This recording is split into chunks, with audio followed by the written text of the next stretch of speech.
तब विष्णु ने कहा, आपने बताया कि भास्कर हमारे लिए पूजनीय हैं, अतः उनकी संपूर्ण आराधना विधि आप मुझे बताइए। ब्राह्मण, श्रेष्ठ कुल में जन्म, आरोग्य और दुर्लभ धन की अभिवृद्धि, ये तीनों जिसके द्वारा प्राप्त होते हैं, उस स्त्री प्राप्ति व्रत को हमें बताइए। तो ब्रह्मा जी बोले, माघ मास में कृष्ण पक्ष की सप्तमी के दिन हस्त नक्षत्र का योग रहने पर व्रती को चाहिए कि वह जगत श्रेष्ठा सूर्य देव की सुगंध, धूप, नैवेद्य तथा उपहार आदि पूजन सामग्रियों के द्वारा पूजा करे। ग्रस्त पुरुष पुष्पों के द्वारा दान आदि युक्त पूजा वर्ष पर्यंत संपन्न करे और बाजरा, तिल, व्रीहि, यव, स्वर्ण, यव, अन्न, जल, ओले का पानी, उपाना, छत्र और गुड़ से बने पदार्थ क्रम से प्रति मास मुनियों ब्राह्मणों को दान देने चाहिए। इस व्रत में आत्म शुद्धि के लिए सूर्य नारायण की पूजा करके प्रति मास क्रमशः शाक, गोमूत्र, जल, घृत, दूर्वा, दधि, धान्य, तिल, यव, सूर्य किरणों से तपा हुआ जल, कमलगट्टा और दूध का प्राशन करना चाहिए। इस विधि से इस सप्तमी व्रत को करने वाला मनुष्य धन धान्य से परिपूर्ण, लक्ष्मी युक्त तथा समस्त दुखों से रहित होता है और श्रेष्ठ कुल में जन्म लेकर जितेंद्रिय, निरोग, बुद्धिमान और सुखी रहता है।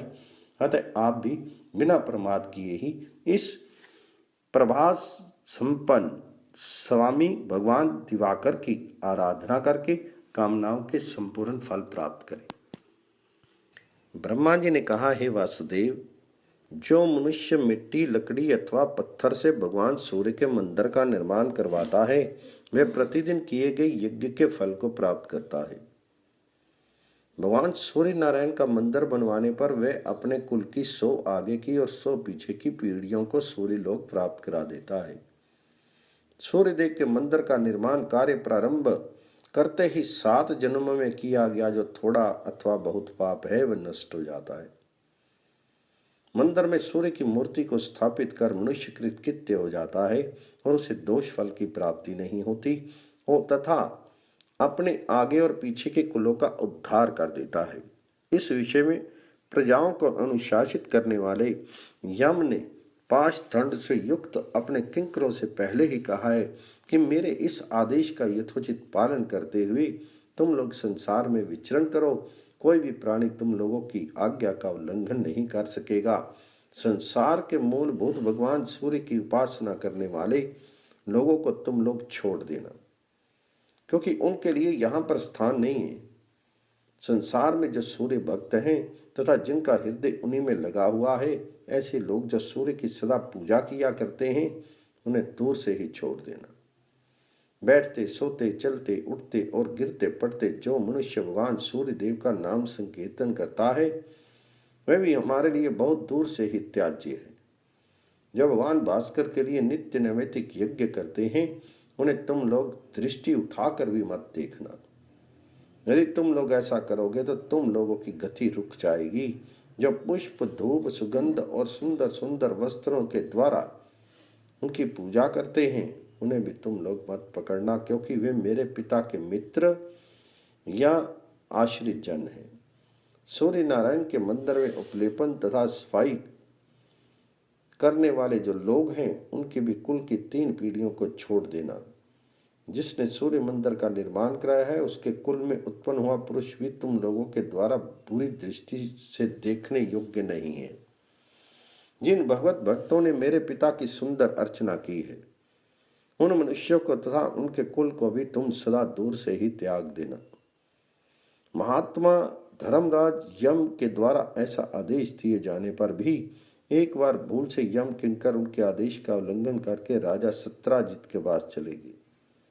हम तो सूर्य भक्त सत्राजित के तेज से वे सभी यम के सेवक मूर्छित होकर पृथ्वी पर वैसे ही गिर पड़े जैसे मूर्छित पक्षी पर्वत पर से भूमि पर गिर पड़ता है। इस प्रकार जो भक्त भगवान सूर्य के मंदिर का निर्माण करता कराता है, वह समस्त यज्ञों को संपन्न कर लेता है, क्योंकि भगवान सूर्य स्वयं ही संपूर्ण यज्ञ में है। तो ब्रह्मा जी बोले, सूर्य की प्रतिष्ठित प्रतिमाओं की जो घी से स्नान कराता है, वे अपनी सभी कामनाओं को प्राप्त कर लेता है। कृष्ण पक्ष की अष्टमी के दिन सूर्य भगवान को जो घी से स्नान कराता है उसे सभी पापों से छुटकारा प्राप्त हो जाता है। सप्तमी अथवा षष्ठी के दिन सूर्य नारायण को गाय के घी से स्नान कराने से सभी पातक दूर हो जाते हैं। संध्या काल में घी से स्नान कराने पर तो ज्ञात अज्ञात संपूर्ण पाप दूर हो जाते हैं। सूर्य नारायण सर्व यज्ञ रूप हैं और समस्त हव्य पदार्थों में घी ही उत्तम पदार्थ है, इसलिए उन दोनों का संगम होते ही सभी पाप नष्ट हो जाते हैं।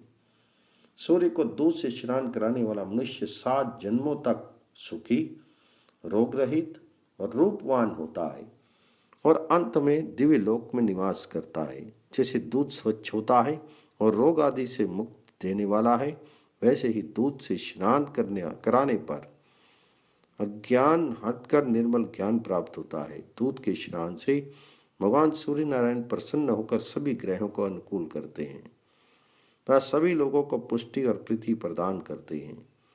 घी और दूध से तिमर विनाशक देवी सूर्य देव को स्नान कराने पर उनकी दृष्टि मात्र पड़ते ही मनुष्य सबका प्रिय हो जाता है।